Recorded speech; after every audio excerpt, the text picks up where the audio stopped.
bonjour à tous. Il faut apprendre à voir l'action de Dieu dans notre histoire avec gratitude pour le passé et laisser le Christ prendre les rênes pour l'avenir, laisser jaillir l'esprit.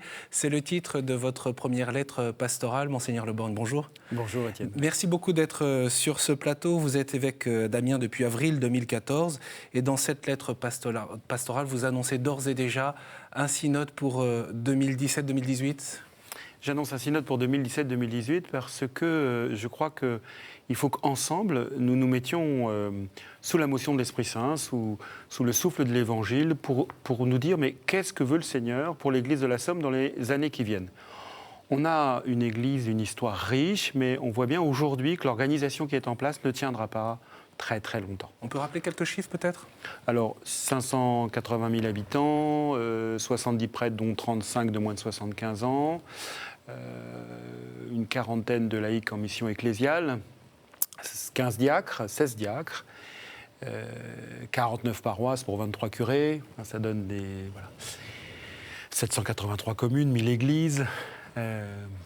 On a une organisation territoriale qui, je le vois bien, a sa richesse mais épuise en même temps. Quand je fais une visite pastorale systématique du terrain et je vois des gens qui veulent tout tenir et que je sens parfois épuisés. Et moi, je veux ensemble qu'on retrouve le souffle de l'esprit, le souffle de la bonne nouvelle. Et je pense que là, ça nécessite que nous nous mettions tous ensemble sous la motion de l'esprit et que nous acceptions d'être déplacés, que nous sortions de la répétition des systèmes pour essayer d'inventer quelque chose de neuf. Et on va le chercher ensemble. Je n'ai pas la solution, mais on va la chercher ensemble. Il faut lâcher le territoire ? Il ne faut pas lâcher le territoire. D'abord, je crois que ce n'est pas possible. L'Église me demande de ne pas le lâcher, mais il faut sans doute l'habiter autrement. Je pense à Pontieu-Marcanter, je crois qu'on en dira quelques mots, mais où, avec le curé, on essaye de réfléchir, tiens, qu'est-ce que ça pourrait être une paroisse famille ? Pas seulement une paroisse prestation de service, mais une paroisse famille.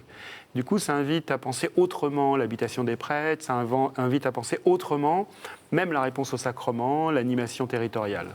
Je vous propose un premier écho sur les défis missionnaires. Depuis Amiens même, la paroisse de la Pelle recouvre le sud-ouest d'Amiens, dont le père Alexis Cerquerer est lazariste colombien et il est curé de cette paroisse. Je vous propose d'avoir quelques retours à la sortie, notamment de la messe dominicale. La paroisse du Saint-Esprit est l'une des paroisses principales du quartier huppé de la ville d'Amiens. Elle est fréquentée principalement par des familles, fidèles au clocher depuis plusieurs années. Ce sont d'ailleurs elles qui animent la plupart des activités paroissiales et qui s'y engagent. C'est une paroisse qui est vivante et puis toutes les générations sont présentes. J'aime servir et rendre la paroisse active. Et la difficulté d'une communauté, c'est que c'est composé de personnes tout à fait différentes et que le rôle du Père Alexis est justement de faire une unité dans cette communauté. Et ce n'est pas simple. Mais sans communauté, il ne peut pas y avoir de paroisse. Moi, je pense que quelquefois, c'est bien de sortir d'une paroisse très de centre-ville. Voilà. Un mixage, en fait, des différentes paroisses d'Amiens serait intéressant pour pouvoir rencontrer des gens différents. Le père Alexis, d'origine colombienne et arrivé il y a quelques mois, considère aussi que la paroisse a un devoir d'ouverture sur le monde. Désolé pour ceux qui vont peut-être goûter, mais il a une image d'une paroisse qui est plutôt fermée sur elle-même, qui se regarde trop. Et j'ai pu le constater un petit peu par certaines difficultés d'accueil, certaines paroles un peu méprisantes parfois. Ça fait partie aussi de mon caractère de missionnaire, lazariste, de provoquer des ouvertures, d'inviter les gens à assumer leur responsabilité de baptiser. C'est fini les temps de fermeture. Non, il faut ouvrir, il faut prendre des risques. Le jeune curé insiste d'ailleurs pour accueillir chaque nouveau baptisé de la paroisse durant son Eucharistie dominicale. C'est une préoccupation pastorale importante, je crois. Maintenant que nous sommes dans une période d'ouverture de l'Église, il faut que les gens sentent cela. Ce qui est bienveillant avec la foi catholique, c'est de savoir que où qu'on soit, en France, dans n'importe quelle ville, n'importe quel village, il y a une église prête à nous accueillir, d'où qu'on vienne, quelles que soient nos origines. Et du coup, on se sent ici comme chez nous, alors que finalement, effectivement, on ne connaissait pas cette église avant de célébrer le baptême de Juliette. Aujourd'hui partagée entre tradition et identité, la paroisse du Saint-Esprit tente de marcher à son rythme, dans le sillage du pape François qui appelle aujourd'hui chaque catholique à aller aux périphéries. Ça donne envie d'aller dans cette paroisse. Monseigneur Le Borgne, on entendait à l'instant le père Cerquera. Fini le temps des fermetures, il faut prendre des risques. Ah ben je crois qu'il faut prendre des risques. Je crois qu'on est trop dans un modèle de la répétition qui nous a sécurisés et qu'il faut vraiment prendre des risques, oser des choses nouvelles. Je suis extrêmement frappé que parfois, comme on se dit qu'il faut tout tenir, j'ai plusieurs échos où on propose un projet nouveau et là, ah ben comment on va faire? On est trop fatigué. Pas toujours, hein, parce qu'il y a des choses merveilleuses qui se passent. Donc je pense qu'il y a vraiment une logique intérieure, comme une conversion intérieure. Prendre, alors concrètement? Comment ils font s'y prendre? Moi, je crois qu'il faut d'abord qu'on revienne, le mot n'est pas juste, mais qu'on replonge dans nos sources spirituelles. Je le dis dans ma lettre pastorale. Je pense, pour une part, la crise est spirituelle. C'est-à-dire qu'on fait beaucoup de choses pour Dieu, et on a peut-être oublié, je l'ai dit dans ma lettre pastorale, qu'il fallait nous... Est-ce qu'on veut agir pour Dieu ou est-ce qu'on accepte de le laisser nous agir?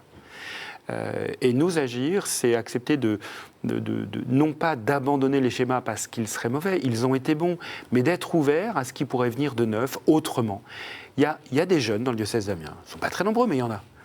Je vois bien que les anciens, ils ont du mal à se laisser bousculer. Je le comprends, mais comment est-ce qu'on peut faire qu'une générosité qui s'est donnée pendant des générations ne s'épuise pas, mais se laisse régénérer par des manières de faire nouvelles? Et donc, ne se disent pas quand il y a un projet nouveau, il va falloir ouvrir une salle, j'ai entendu ça, mais plutôt disent, merci Seigneur, il y a quelque chose de neuf qui vient, on ne comprend pas trop, mais on va faire confiance et on y va. Une fois que l'on voit où Dieu agit, qu'est-ce qu'il faut faire? Parce que c'est aussi l'une des questions que vous posez, c'est voir où Dieu agit aujourd'hui. Si on voit Dieu où Dieu agit, ça, une fois qu'on l'a vu, c'est finalement le plus simple. Il faut y aller. Je dis souvent, je voudrais que nous voulions ce que Dieu veut et que nous fassions ce que Dieu fait. Alors les gens me disent, ça veut dire quoi faire ce que Dieu fait? Mais parce que je crois qu'il nous précède. Je prends, dans ma lettre pastorale, je prends la parabole des éoliennes. Il y a beaucoup d'éoliennes en Picardie.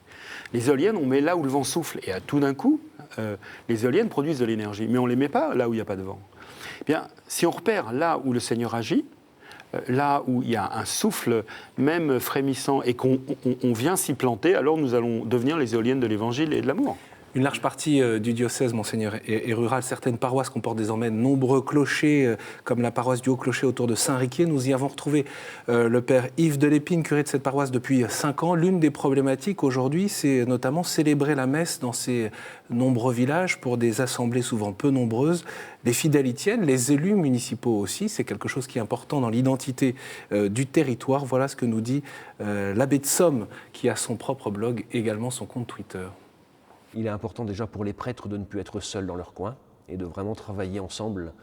Ça, je crois que c'est quelque chose de fondamental et de capital pour l'évêque. Vraiment que les prêtres soient nommés en équipe et pas tout seuls dans un coin à s'épuiser. On sent bien quand même que voilà, c'est des paroisses rurales.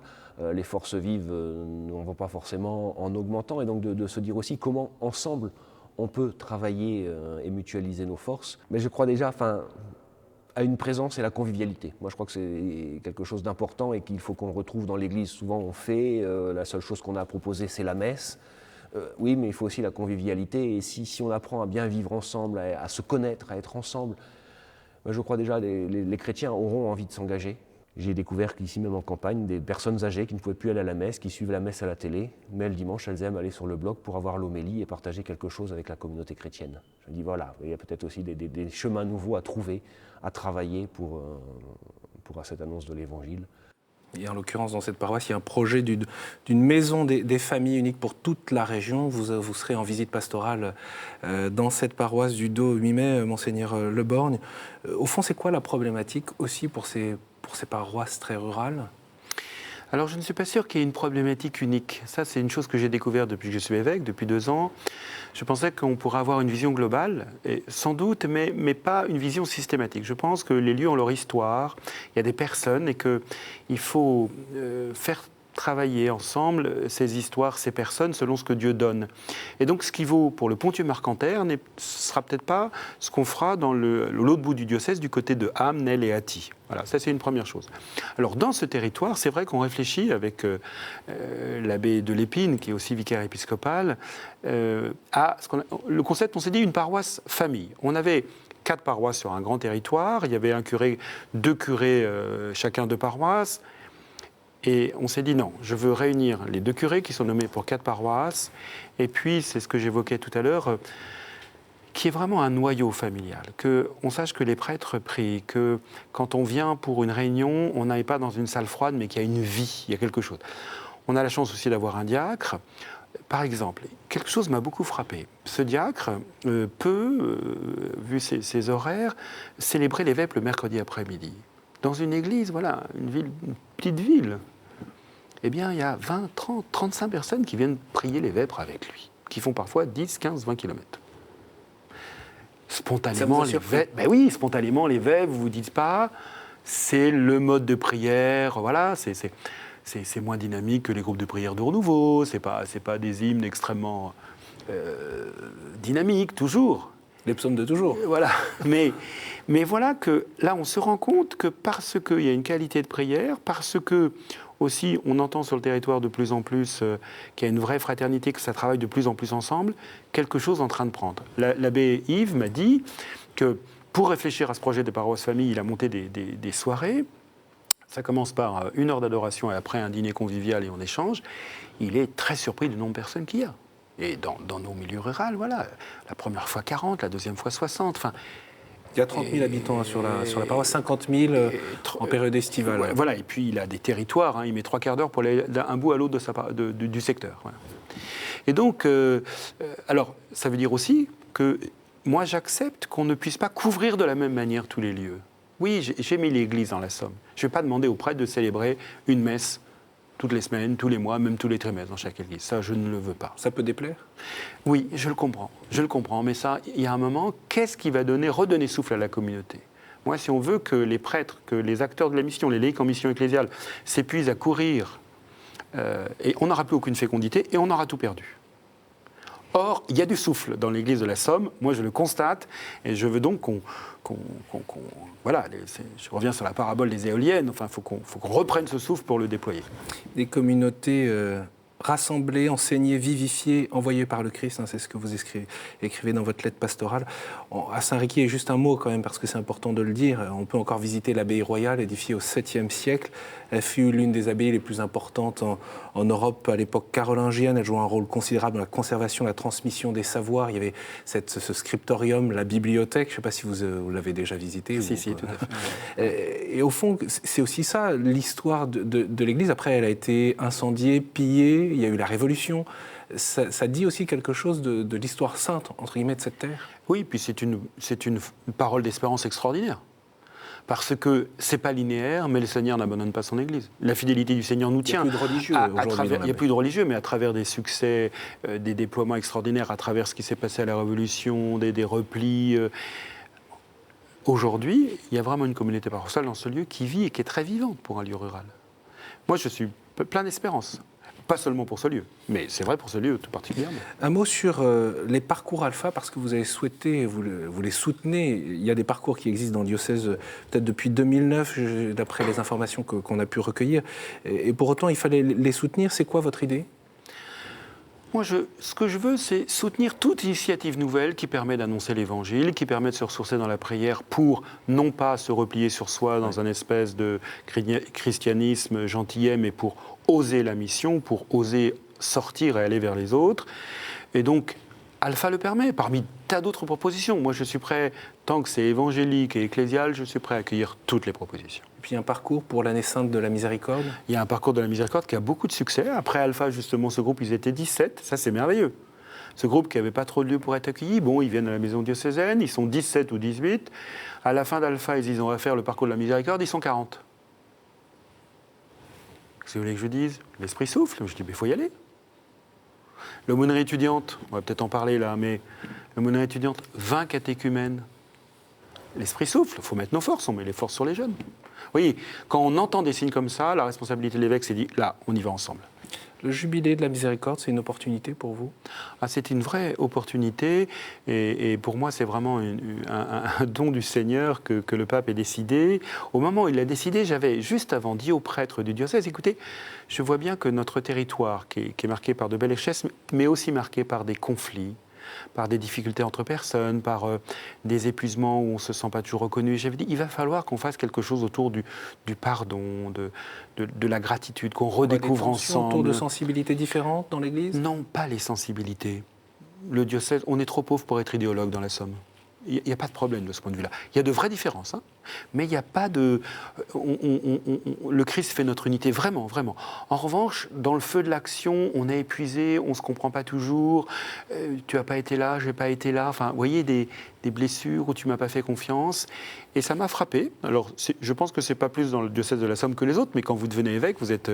voilà, c'est le peuple que le Seigneur vous confie, vous y êtes très sensible, et donc je m'étais dit, il faut faire quelque chose. Et le pape décide l'année de la miséricorde. Moi, je dis, cadeau Seigneur, merci. Et donc, on part dans l'année de la miséricorde avec plusieurs pistes, alors qu'on travaille des sillons, il n'y a rien de flamboyant, mais je vois bien que petit à petit, les sillons se travaillent, et que cette année de la miséricorde que le pape a voulu, les gens s'en emparent, s'en imprègnent. Et je vois vraiment que ça produit des fruits dans les relations. Je vois qu'il y a des gens qui se disent, mais on ne peut pas en rester là. Alors, ils tâtonnent, la correction fraternelle. Je voudrais qu'on travaille la correction fraternelle. Ça fait peur à tout le monde, mais je sens qu'on est en train d'y aller.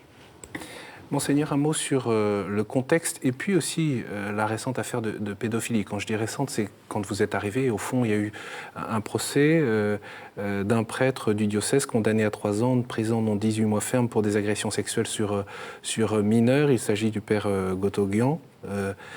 Quelle miséricorde aujourd'hui pour les victimes. Je dirais aussi quelle miséricorde pour les auteurs de ce type de faits.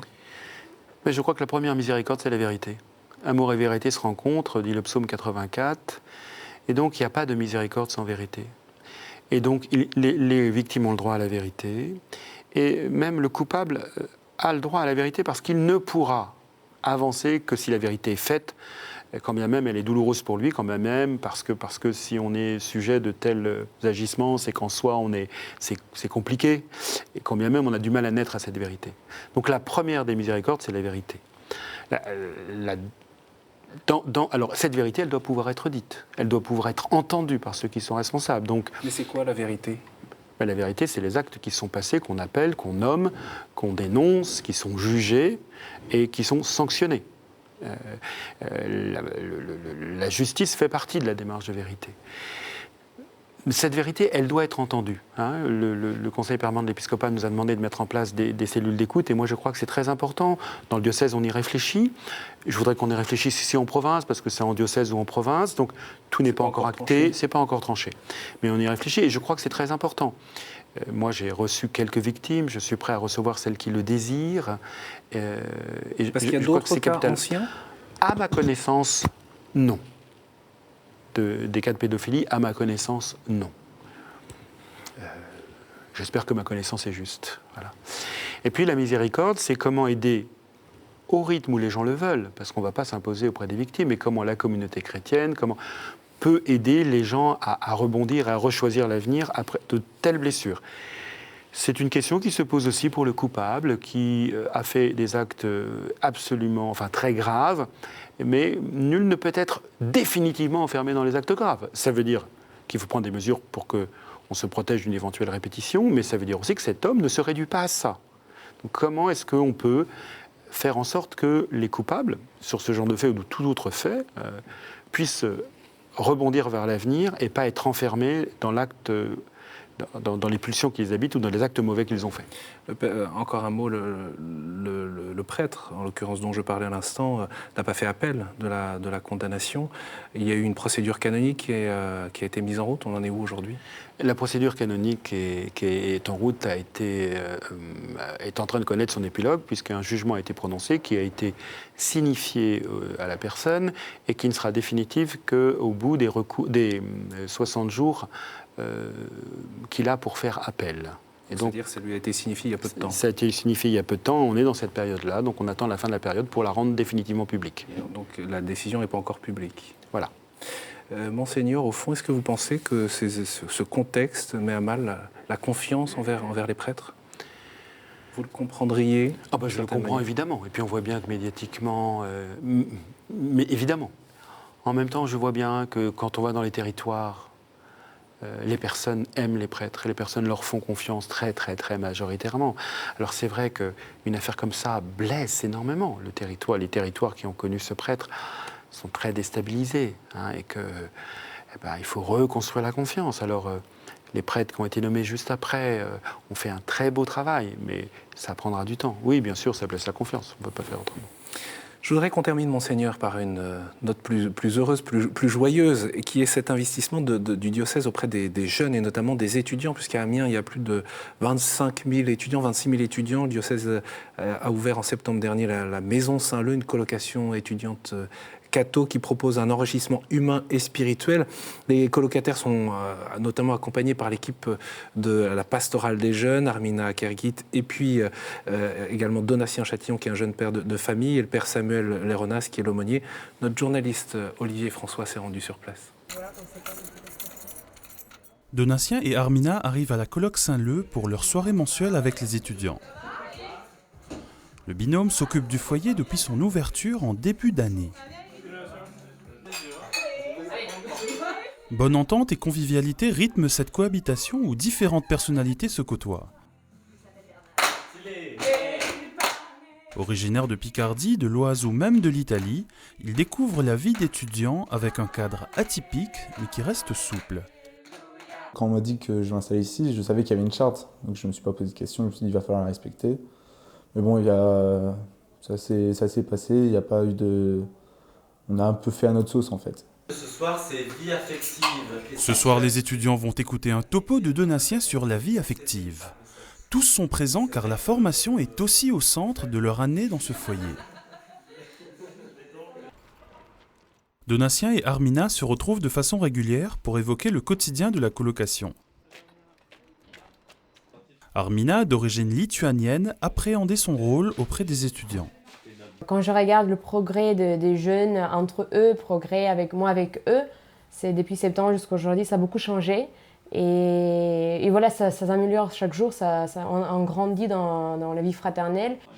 Donatien se soucie de la pédagogie et de la façon dont chaque étudiant peut s'impliquer et s'engager, sans oublier sa nourriture spirituelle. L'évêque nous a donné un peu deux mots pour nous guider. Il nous a dit, voilà, il faut soutenir et impulser des choses nouvelles. Et donc, c'est tout le projet de ce qu'on a appelé la mission Saint-Leu. C'est en fait une dynamique missionnaire pour l'ensemble des activités qui se vivent à la colocation et dans cette maison des jeunes.